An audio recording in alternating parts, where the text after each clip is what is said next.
So developers just announced that Suicide Squad Killer Just League has officially been delayed until February 2nd of 2024. This is what they had to say on Twitter in regards to the game. Suicide Squad Killer Just League will now launch on 02/02/24. We have made the tough but necessary decision to take the time needed to work on getting the game to the best quality experience for players. Thank you to our amazing community for the continued support, patience, and understanding. There is much more to share in the months ahead, and we look forward to seeing you in Metropolis next year. Now, a lot of you guys may or may not know this, but the game has been delayed at the past. This is the first time the game has been delayed.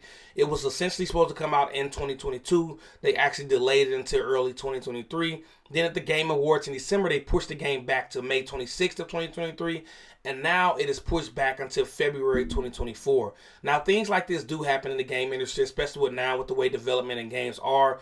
And there are a lot of things that did play a huge part in this. But I do hope that pushing the game back to next year fixes things like the always online game play portion of the game. Now, I did feel like things like this wasn't fair to a lot of people.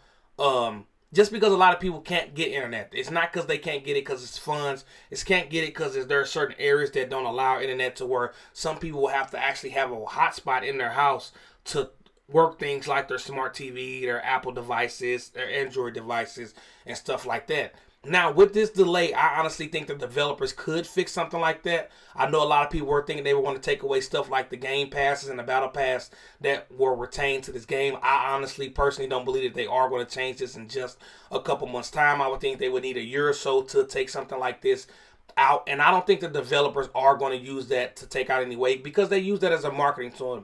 Adding a marketplace into a game with battle passes, it helps them gain more money. And I have seen things like this work in the past with the Call of Duty games and the Marvel Avengers, but you can also make a single player game that doesn't have that. It doesn't need that. That can do well marketing and could do well in sales. Look at Marvel Spider-Man and Star Wars The Fallen Order.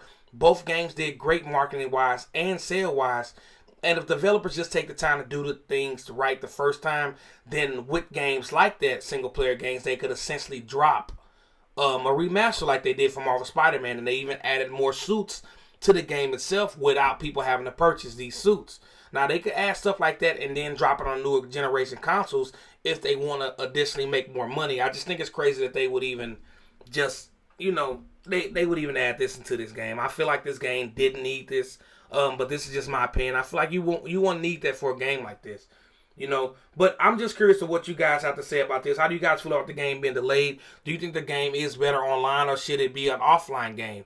Let me know what you guys think in the comment section below. If you enjoyed this video, hit that like button, subscribe to the channel, and I'll catch you guys on the next video. Holla.